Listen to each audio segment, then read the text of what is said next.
I used to think the goal was to have the most friends and be invited to everything and just kind of fit in. Like I thought the popular kids were winning back in high school.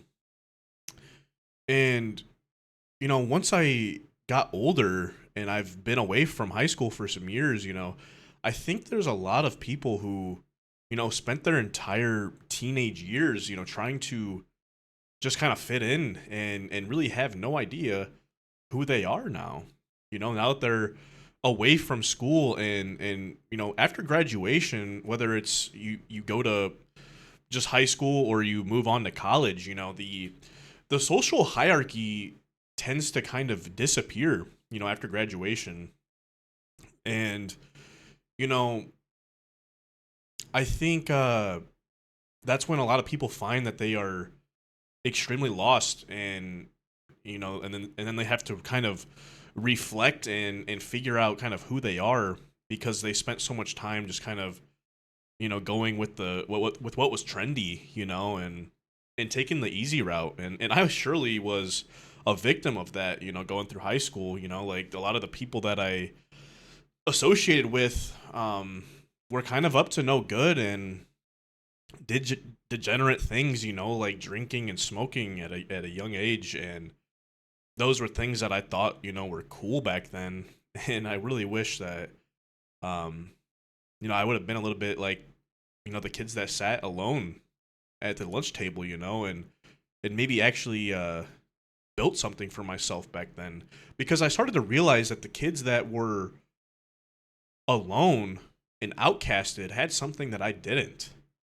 They had something that they were building for themselves while I was just trying to be accepted, and I didn't want to have to be bullied or go through um any type of pain, and I just wanted to kind of go along with what everybody else was doing just so that I could not stand out, like a sore thumb. And now that I'm older, it's like that's kind of what I'm doing right now is kind of going against the grain, I'm doing something that's not the norm, Um and I think that, that's something that like we're kind of taught in school, and it's like something that you kind of can bring into your adulthood is kind of just like just follow along with what's trendy and listen to what everyone else listens to, watch what everybody else watches, and say what everyone says, because the reward is acceptance, and your punishment if you go against it is you may be ridiculed, and I think that a lot of people don't realize, how much of their personality was kind of shaped by just trying to avoid being rejected. And and I think that I started to kind of become somebody that was very good at like reading a room and kind of like you I wouldn't call myself an expert, but just very good at like being able to fit in, and it's almost like I was wearing a mask, like I wasn't even being my true self. It was like I had to kind of sometimes, depending on the friend group, it's like, I'd have, and I'm sure a lot of people can agree with this, it's like you have a mask for this one friend group, and then you go hang out with this other friend group, there's another mask on. And then it's like, once you're alone, it allows you to kind of think about like, damn, like, wait a minute, does the stuff that those people are doing, does it really align with me? Does it align with my values and my morals? I didn't. It doesn't. It really didn't back then, and I wasn't thinking about that. And I'm sure plenty of other kids that are in high school are not thinking about that. And this is just something, since I kind of numbed a lot of um my mental pain or turmoil, whatever you want to call it.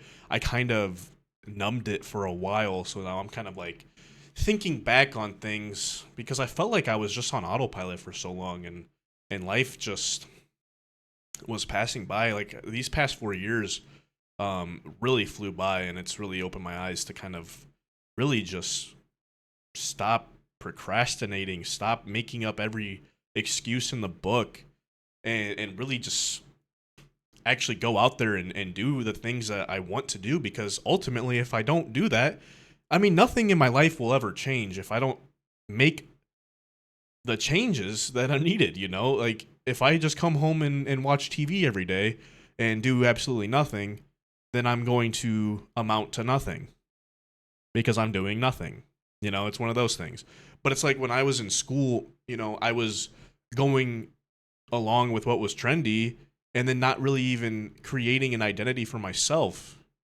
And you know, I wasn't honoring my voice. And you know, there's a quote from the philosopher Soren Kierkegaard, and he says the crowd is untruth.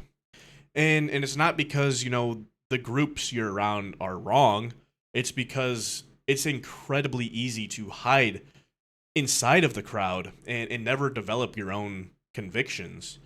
You know, because you know the crowd lets you borrow an identity instead of building one, right?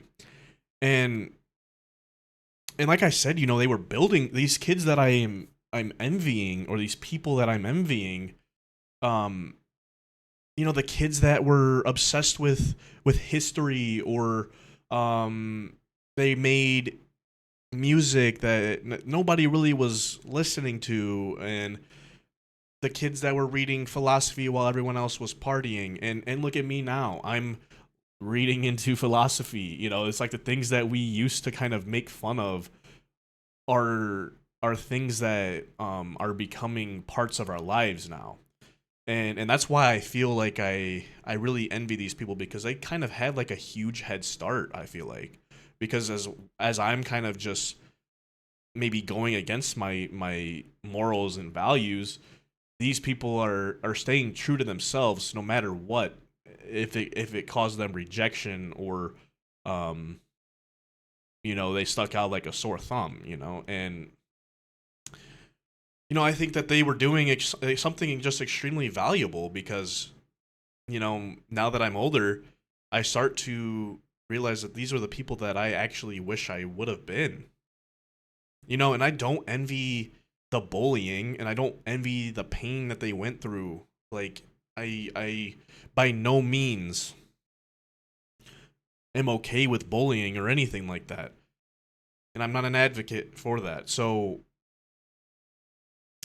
I just think that, you know, just being who you really are and not having a mask on, and just really honoring your voice and what you stand for, and that's what it's all about, man. It's not about fitting in and feeling like you're cool, because that's just a temporary feeling of validation that and these people that, you know, were your friends, quote unquote, in high school, are more than likely not even going to be in contact with you once you guys are graduated. You know, like there's only like a maybe a handful of people that I still talk to from high school, and it's not even like we really are all that close, you know. And it sucks, but I wish I would have maybe listened to, you know, like the teachers, or um even some of the kids that were outcasted. You know, it's like they had better morals and values than I did, because I kind of threw those off to the side just so that I could kind of skate by and be accepted. And I feel like I really wasted a lot of my young years just kind of developing like who I want to be, and do the things that I actually enjoy. So yeah, you just really need to pick and choose, select, like be selective with your friend group, and don't fit in, man. Who cares? Who really cares at the end of the day? You know, you come into the world alone, you're gonna end you're gonna end this world alone. So um those are my thoughts. Appreciate you guys for watching, and I will catch you in the next one.